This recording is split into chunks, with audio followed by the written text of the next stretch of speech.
We're getting started just a moment or two late. We're having some difficulties with our streaming, and that put me a little farther behind in getting our PowerPoint up. But I think we're back and on for now. So it's certainly good to see you. We have been talking about doing what Jesus says in the Sermon on the Mount. This class is based on two books, or at least my research in two books, as well as what the Scripture has to say. One is Living Jesus by Randy Harris, and the second is Doing What Jesus Says in the Sermon on the Mount, or Living as Jesus Said in the Sermon on the Mount. And that book is by Glenn H. Stassen, and both of those are available in our library. I noticed just this past week that they're still there on the shelf outside the library. Jackie does a good job whenever she knows that there's a particular sermon series or a particular class. She'll take the books that are either mentioned or that have something to do with that particular lesson, and she will put those so that they are available. Let's see. All right, so I guess I just need to ask you to advance this. Okay, please advance the slide. This week we're looking at righteousness and integrity. Remember, we're in a section of the Sermon on the Mount where Jesus will say, you have heard it said, and then he will go on and give his take on what we see the law is saying. Jesus basically is setting himself up as the authoritative interpreter of the law. Go ahead and go to the next section. Next slide. Matthew 5 and verse 20, Jesus says, "For I tell you that unless your righteousness surpasses that of the Pharisees and the teachers of the law, you will certainly not enter the kingdom of heaven." This is a whole section that Jesus is using here to talk about righteousness and how that righteousness has to be a greater kind of righteousness than what was seen in the present religious leaders of his day. The word righteousness actually has to do more with restorative justice. And what Jesus is saying here is it's not so much that we break God's commands, but that God's commands break us when we fail to live by them. Jesus is trying to give us a moral and ethical way to live. Jesus is trying to show us how our behavior, because of our sinfulness, can lend itself toward more of a destructive thing in regard to our personal relationships as well as to ourselves. Next slide, please. Oh, we got it now. What we have seen is Jesus will have a statement such as "you have heard," but then he will say, "but I say," and then he will introduce some kind of transforming initiative, something that will help us improve upon the state that we're in. I know we've heard Jesus say, "You've heard it say an eye for an eye, but I say to you, don't retaliate." He says, "You've heard it say that you should love your neighbor and hate your enemies." But he says, "But I tell you, love your enemies and don't retaliate." You've heard it say, "Thou shalt not commit adultery," but I say to you, stop adultery in its tracks before it becomes adultery through dealing with your lust. That's really where the problem is. That's where you're dehumanizing people. Jesus said, You've heard it say, if a man wants to divorce this woman, give her a writing of divorce. But I say to you, you don't need to be divorcing at all. You need to be keeping covenant.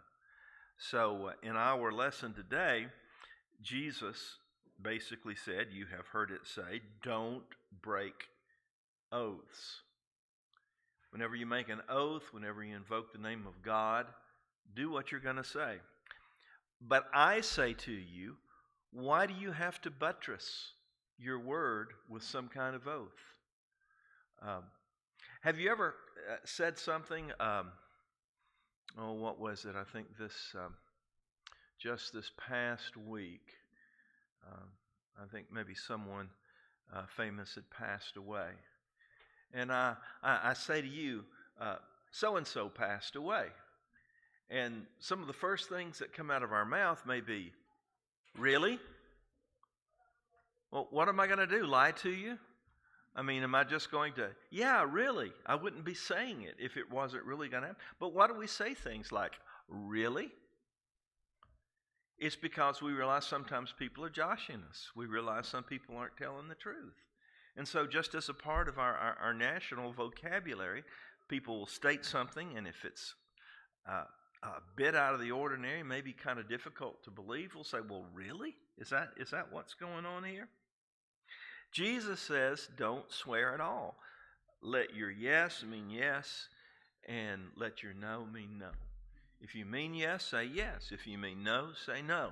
Anything else, he says, you're getting on some really, really dangerous territory. Our text, Matthew 5:33, again, you've heard it said to the people long ago, do not break your oath, but keep the oaths you have made to the Lord. One of the things that is very important to God is his own sense of truth and his own sense of being faithful to what he says. God is always faithful to what he says. A word for that in the scripture is the word hesed. It has to do with God's covenant faithfulness. He is committed to his people, and what he has told us he's going to do, he is going to do it. And so what we find here is in the Old Testament, you heard it said, don't break your oath. Well, here are several Old Testament commands that deal with that. In the Ten Commandments, Exodus 20, verse 7, do not misuse the name of the Lord your God, for the Lord will not hold anyone guiltless who misuses his name. Now, we often quote that in regard to people that are using profanity or something that you bring in God's name, that you're misusing God's name. I'm not saying that we probably could not make that application, but I am saying that is not what the commandment is talking about. The commandment is talking about taking oaths.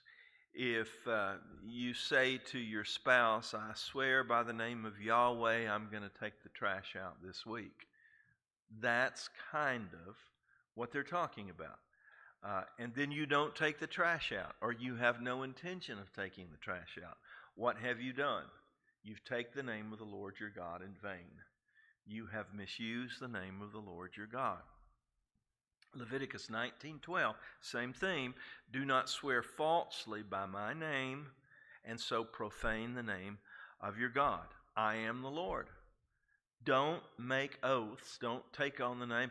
Swear to God. You've heard people say that, haven't you? Swear to God. Swear to God. Swear to God.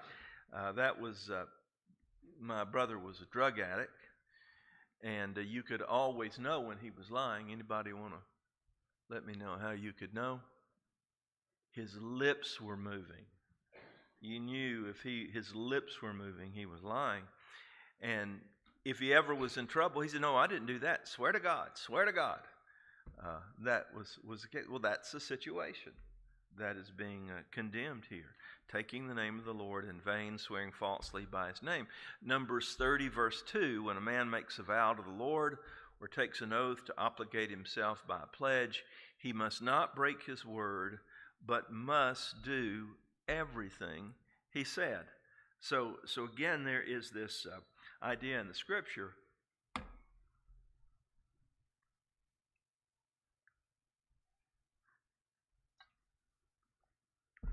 that if, especially in the Old Testament, that if you do make a vow, you do make an oath, and you use the name of the Lord, you need to keep it. Well, Jesus says, but I tell you, do not swear at all, either by heaven, for it is God's throne, or by the earth, for it is his footstool, or by Jerusalem, for it is the city of the great king. And do not swear by your head, because you cannot make even one hair white or black. I have sometimes hear this in old crime dramas. Someone is saying something to a police officer or someone else that's investigating a crime, and they'll say, I swear on the lives of my children. So, I mean, what really are you saying? You're asking God to take your children if you're not telling the truth. The point is, there is nothing that buttresses your word more by adding some particular thing that you swear by. What is Jesus saying in the text? Well, number one, he's not condemning taking an oath such as in a court of law. There are some people, there are some religions that will not put their hand on the Bible and swear in court. I think the legal profession has some allowances for people who have conscientious objections to that kind of thing. Instead of using the word swear, some people may use the word affirm. I affirm that what I'm going to say is the truth. Is there really a difference there? I mean, you are in a legal situation, and you are saying under penalty of perjury that what I'm saying is the truth. That's what that means. Jesus is not considering that at all. This is not what this is about. Jesus is talking about individual integrity. Doing what you say you're going to do. Meaning what you say. Saying yes to mean yes, saying no to mean no. So he's not condemning taking oaths like taking oaths in court. Secondly, Jesus here is dealing with righteousness or justice. As we said, the word righteous can be thought of as restorative justice. In our selfishness, and where does our selfishness come from? Satan. But what about in us? Where does our selfishness come from? Fear. Fear of getting caught. Fear of not having what we want, therefore we're lying.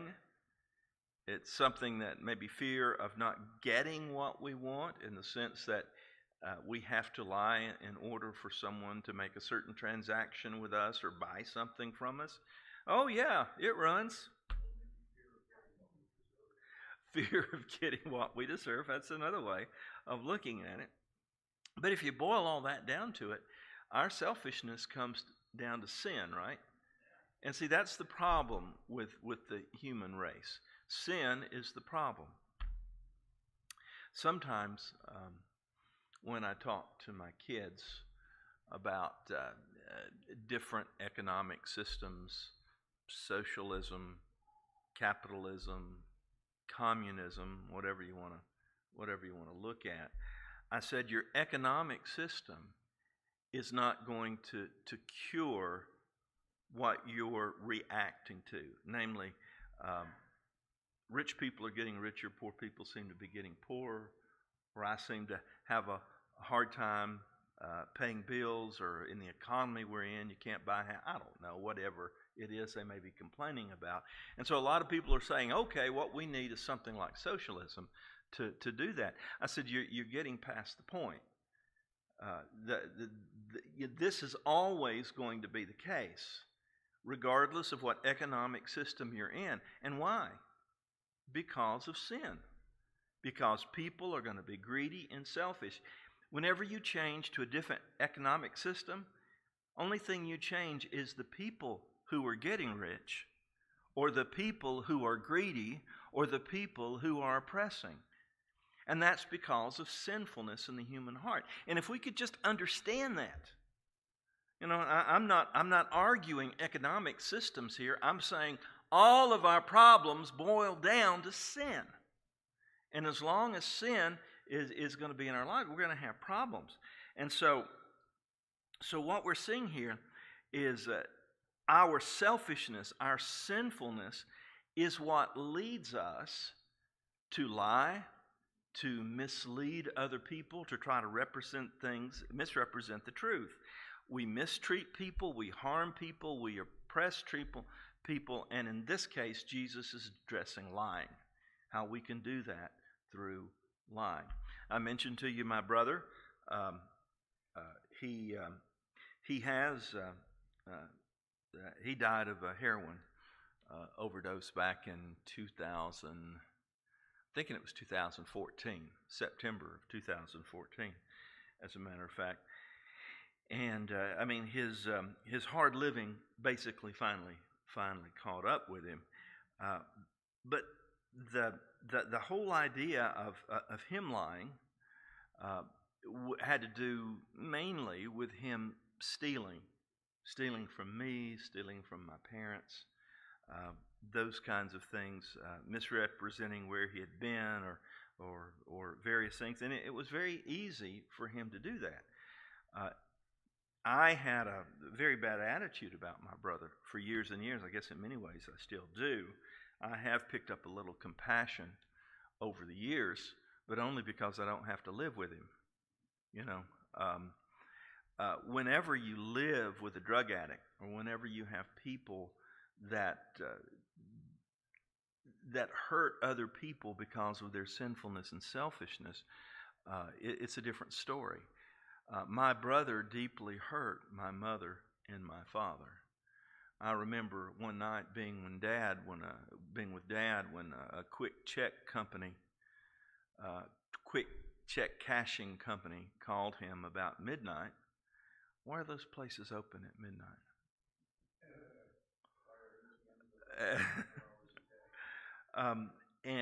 He basically said, "There's a check here on your business, and had the name of my brother there who was trying to cash it. Did you write him this check?" And Dad said no. And one of the moments that I thought Dad was strong in regard to the situation. And they said, "Well, what do you want us to do about it?" And he says, "Call the cops." And that's what my brother needed. And he had several days in jail because of that. I think when it came down to trial in prison, my dad kind of backed away from it. But still, he said, "Take him to jail. Take him to jail." But you know how difficult that is to know that someone you love, someone you've taken into your home, someone that you're basically providing everything for, would mistreat you in such a horrible way. And lying is just one way that we, in our selfishness, we harm or we oppress other people. Anyone want to comment on that? Go ahead.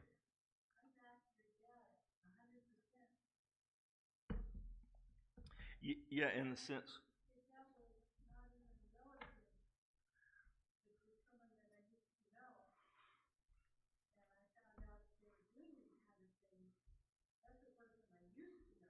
Mm-hmm. Well, it is very, very difficult to have what you call that tough love that will do that. It really is. It really is difficult. Anyone else? Jesus is dealing with the first century equivalent of crossing your fingers. You know what that means, don't you? if my fingers are crossed, I don't have to do what I told you I would do. And see, since everybody knows about that, everybody should beware, right? You realize, I mean, we're playing this game here. So the key is you want to hide the crossed fingers. So if you ever see someone crossing their fingers, what do you normally see?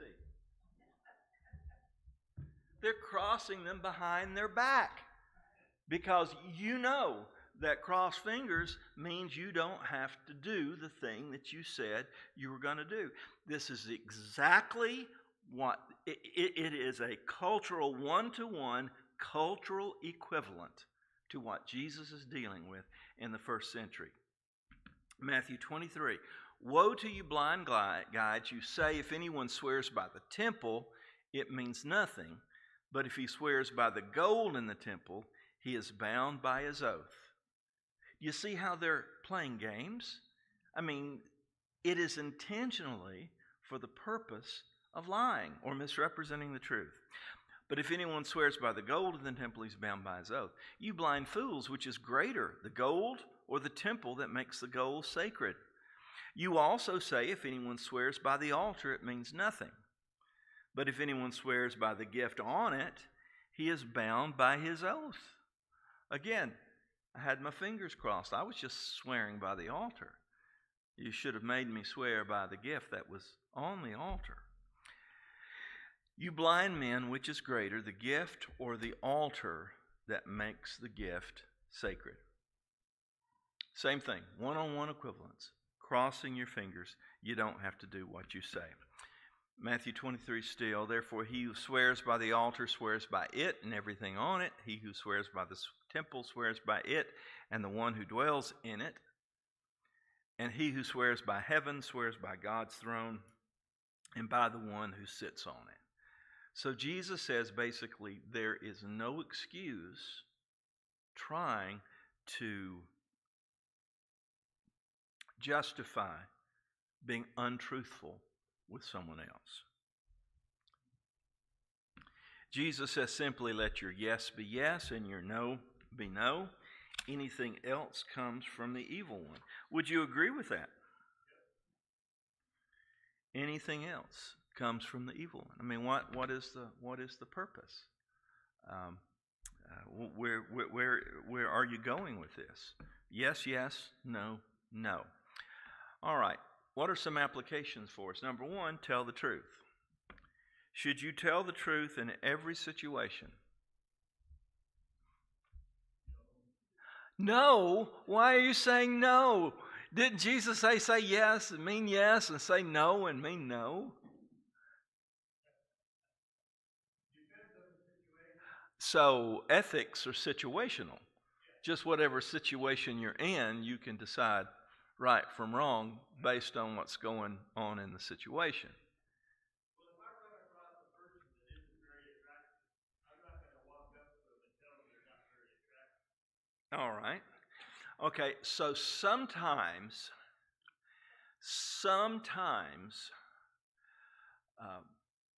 we don't say everything we think. And so what you're saying is that's not necessarily lying. Okay. Well, I'll accept that for the moment. Okay.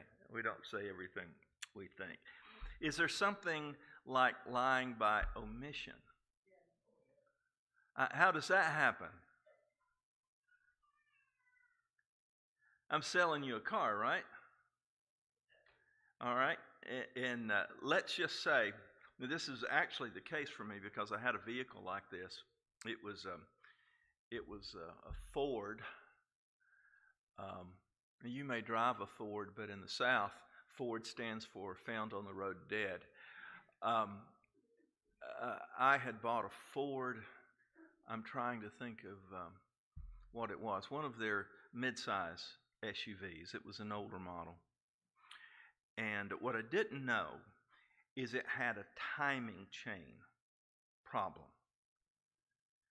Or a timing belt. I don't know exactly what it had. I think it was a timing chain problem. And most of the time it was just fine, but sometimes it would cause a problem. I didn't fix it because they would have had to totally remove the engine and maybe even replace the engine because of the nature of how it was constructed. All right, so it was going to be a very, very expensive repair, and I paid, I don't know, only if I paid $4,000 for it, I'd be surprised for the whole. So I wasn't going to put a new engine in the thing. All right, let's say I decide to sell it, okay? And the fellow says, well, tell me, how's the transmission? It was 4-wheel drive, and transmission's fine. Well, what about the engine? Oh, engine runs well. It does, or at least it was. What about the tires? Same tires that were on it when I got it, but still have plenty of tread. Look good. But then I don't tell them about the timing chain problem. You know what they're asking you, right? You know that, they didn't specifically ask me, was the timing chain bad, right? No, they didn't.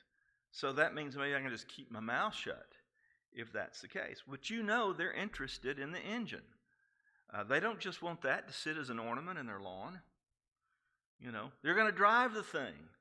And one day that timing chain is going to give out.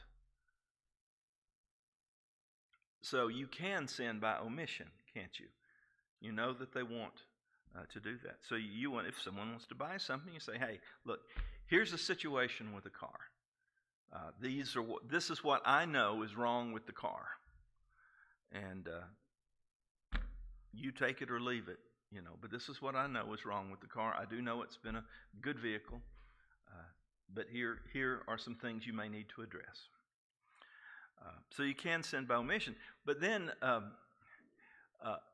Vic says you don't have to say your whole mind. What if someone asks you, do you think I'm an attractive person? To this ugly person that he doesn't want to tell them. Or let me give you a more likely scenario. Your wife says, does this dress make me look fat? Okay. You just don't answer your question. Do you know something? You really can get yourself in some difficult situations. And quite frankly, I think husbands and wives, but let's just say there are some wives that are not going to react well. They ask the question anyway, but they're not going to react well to the truth. I have told Tina straight up, if you ask me a question about how you look in something, I am going to be absolutely honest. I'm going to tell you. So if you don't want my opinion, don't ask. Go ahead.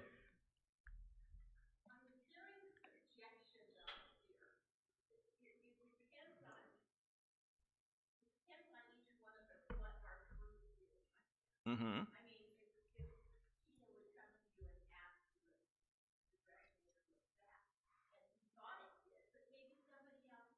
Mm-hmm.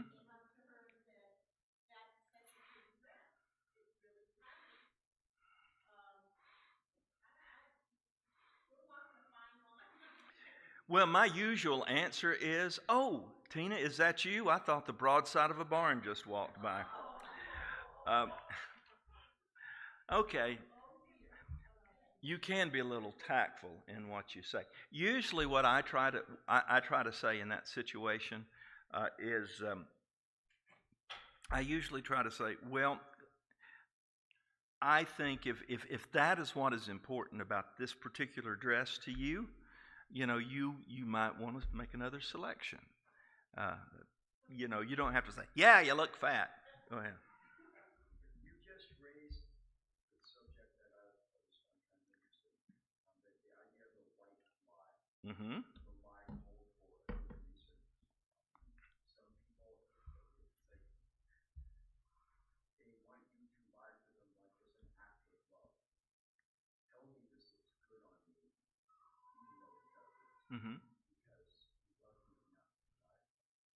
Or other versions of it, the doctor has just told you that the person is possibly not going to die. And then you go in there and you say, how am I doing on this? Right? Talk to the doctor.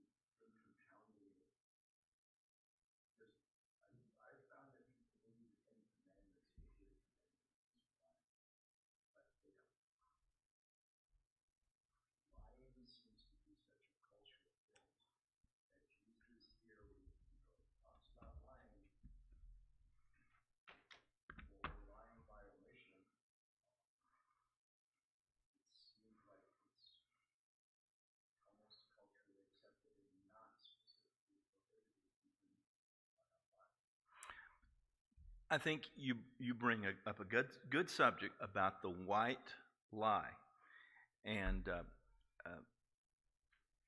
Jay has suggested maybe there are some things. For example, if someone is dying and they say, "Well, how am I doing?" You might want to make them feel a little bit better. You've seen all the ER shows when someone is trying to work on somebody. You're going to be okay. You're going to be okay. Yes, I know your head is cut off, but you're going to be okay. You're trying to build someone up. So that may be kind of the situation. Um, go ahead. I'd like your opinions.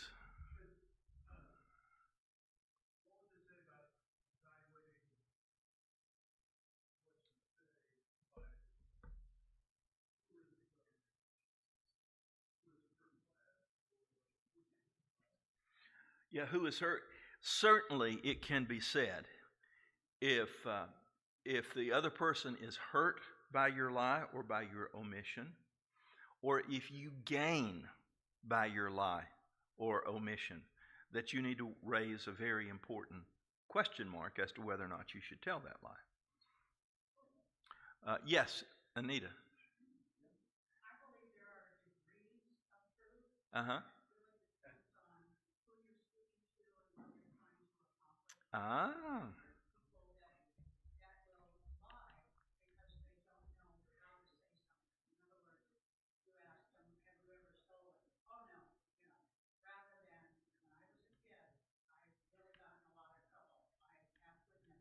Mm-hmm.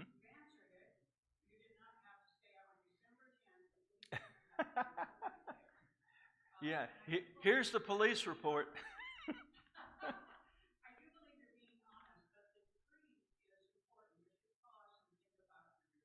Some questions people have no right to ask you. That gets. Go ahead, Diane.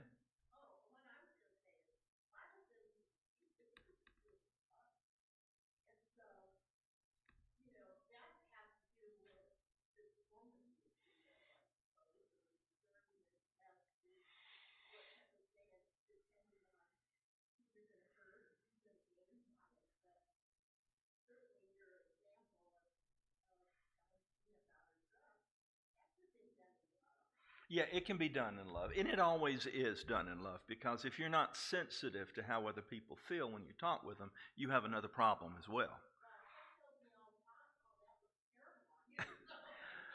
Well, here is the thing, and I don't want to dispute what you said about the white lie. For example, in Nazi Germany, uh, uh, do you know where any Jews are, or are there Jews hiding in this house? Well, you know there are,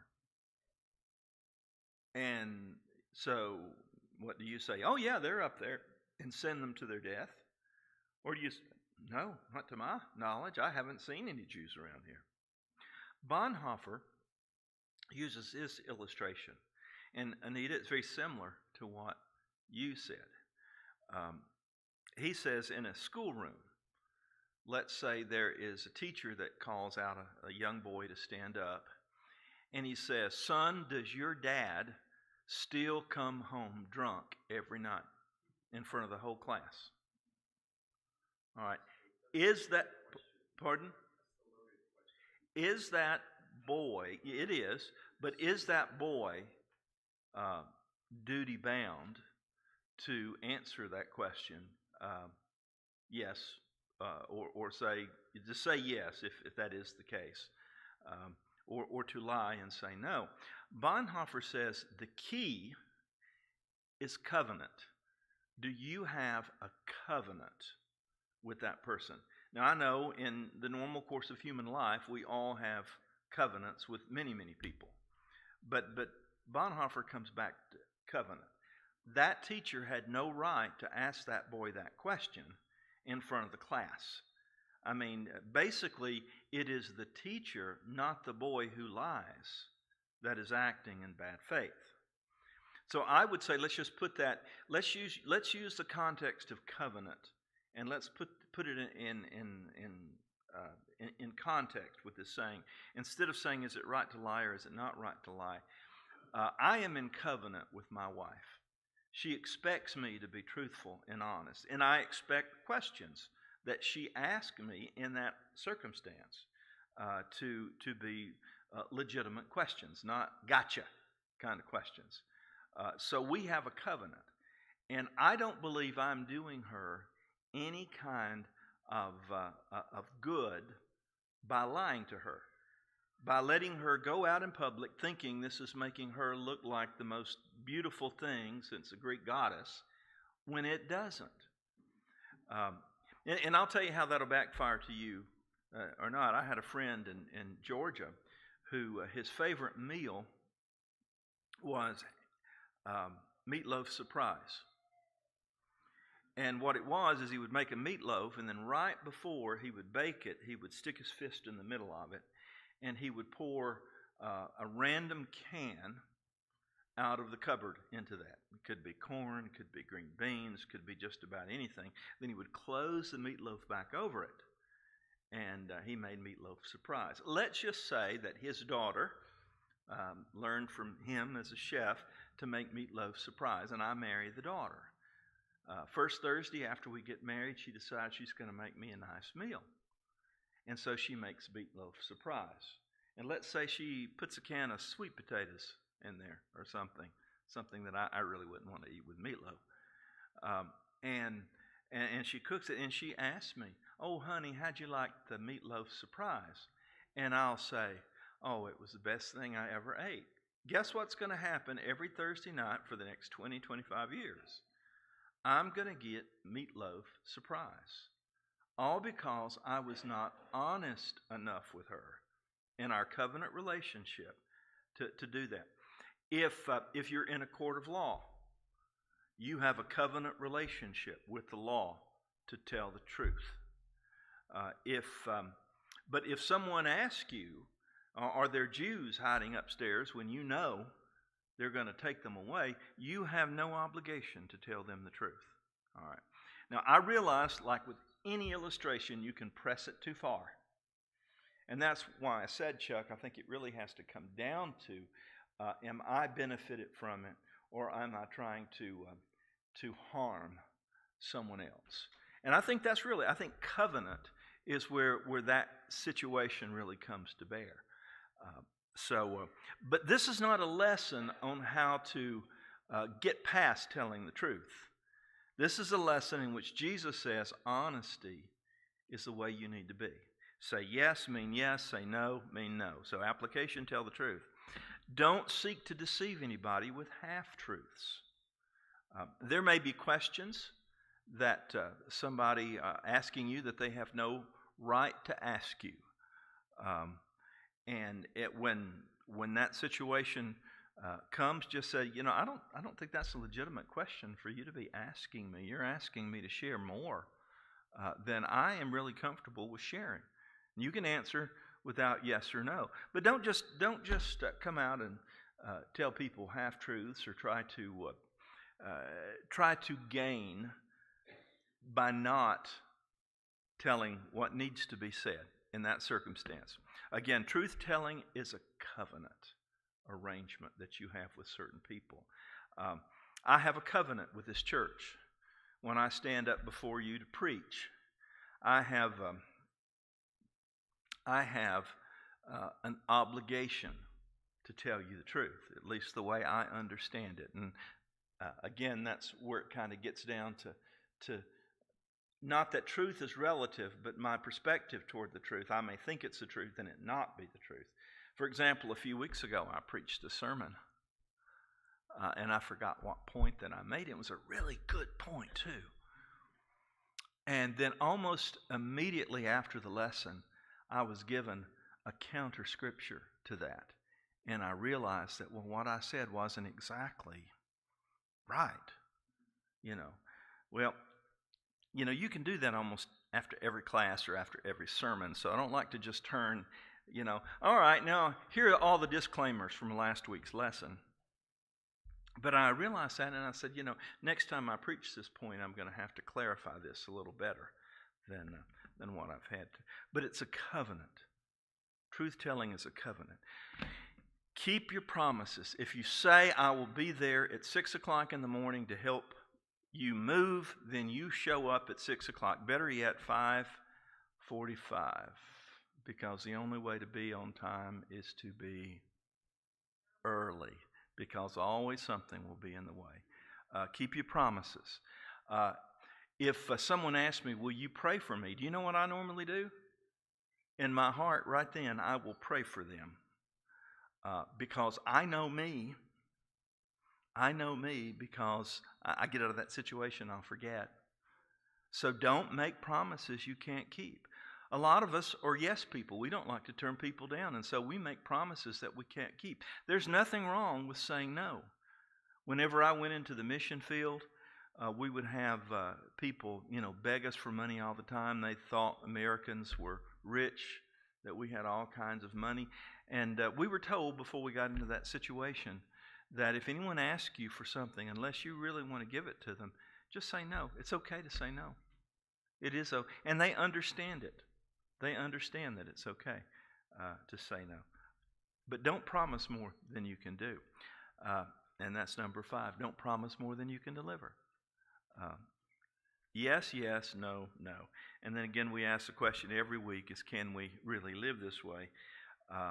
That's really not the question. It's, will we, when it comes to telling the truth? All right, I think this is right at the time we need to break. Does anyone have something else you want to add? Punctuation? Yes, ma'am.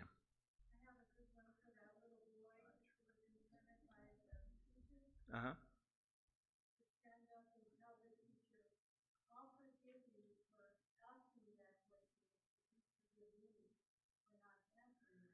Okay, that's good.